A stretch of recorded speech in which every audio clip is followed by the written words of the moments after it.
They said no one could deceive King Adewale, not because he had the strongest army, not because he had the wisest elders, but because every lie spoken anywhere in his kingdom reached his ears like the beating of a giant drum. A small lie sounded like a whisper in the wind. A wicked lie crashed through his mind like thunder. For 25 years, not a single liar had escaped him. Yet, the man who almost destroyed his kingdom never told a single lie. How was that possible? That question became the greatest mystery the kingdom of Ajanaku had ever known. No one knew where King Adewale received his strange gift. Some believed the ancestors blessed him after he saved a sacred grove from being burnt. Others whispered that the spirit of truth visited him in a dream before his coronation. Whatever the reason, his gift was real. The first time a thief denied stealing a goat, the king immediately called out his name before anyone could present evidence. The thief fell to his knees, trembling. "I confess, Your Majesty, I confess." Words spread across the land like wildfire. Soon, dishonest traders stopped cheating customers. Children confessed before their mothers even questioned them. Husbands feared lying to their wives, and neighbors settled disputes peacefully because everyone knew there was no point in speaking falsehoods. The kingdom prospered. People traveled from distant lands just to witness the famous king who could hear lies. Among all his advisors, none earned the king's trust more than Minister Kazim. He was calm, soft-spoken, patient. Whenever others argued, he remained silent until everyone finished speaking. Then he offered simple advice that always sounded wise. More importantly, the king had never, not even for once, heard a lie from his lips.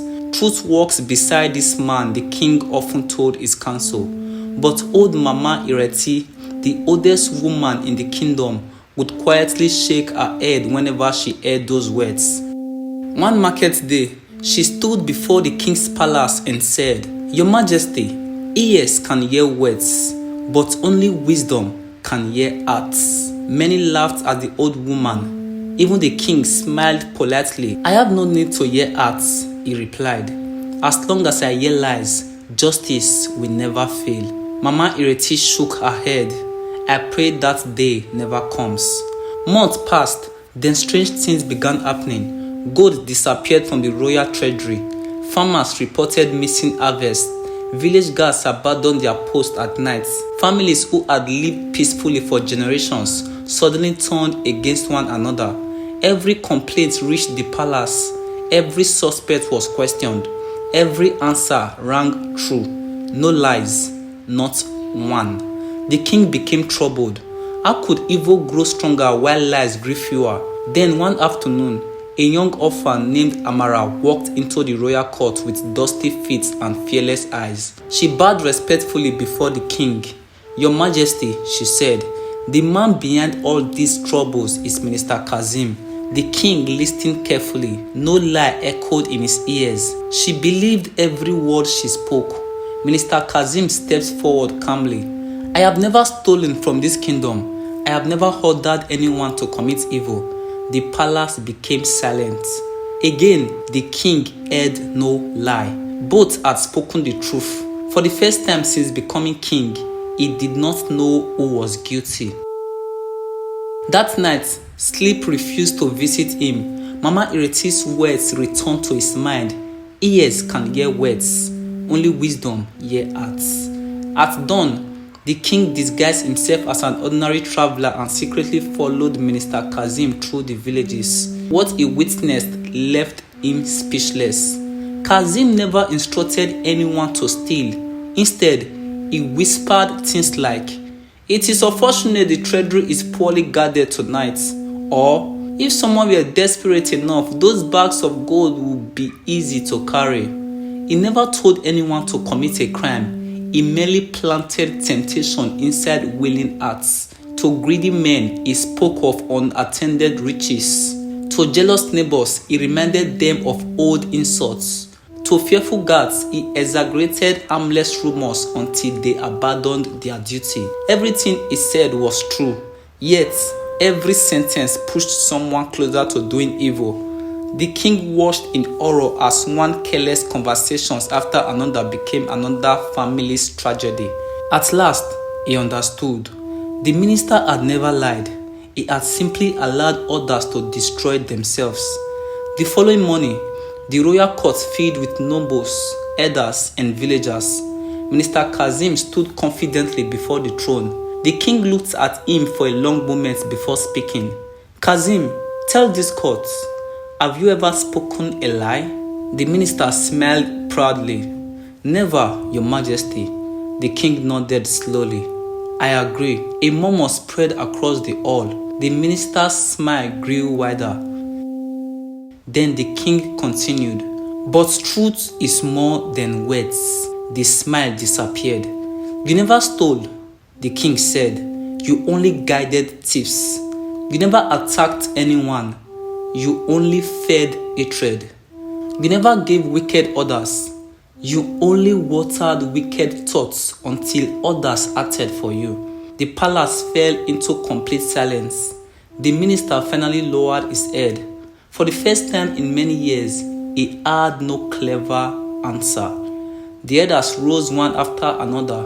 They had all seen the suffering his schemes had caused.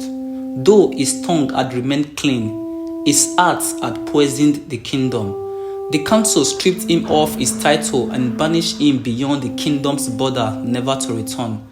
As the palace gate closed behind him, King Adewale removed the golden crown from his head and placed it beside him. I spent many years trusting only what my ears could hear, he said quietly. But wisdom begins where gifts end. From that day forward, the king no longer judged people by their words alone. He watched their actions.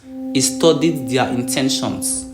He listened to the quiet truth hidden behind smiling faces. The kingdom flourished once again, not because its king possessed magical ears, but because he had finally learned that the greatest lies are sometimes spoken without a single false word. And even today, elders tell their children, a crooked tongue is dangerous, but a crooked heart is far worse. The lesson from this story is simple, yet deeply important.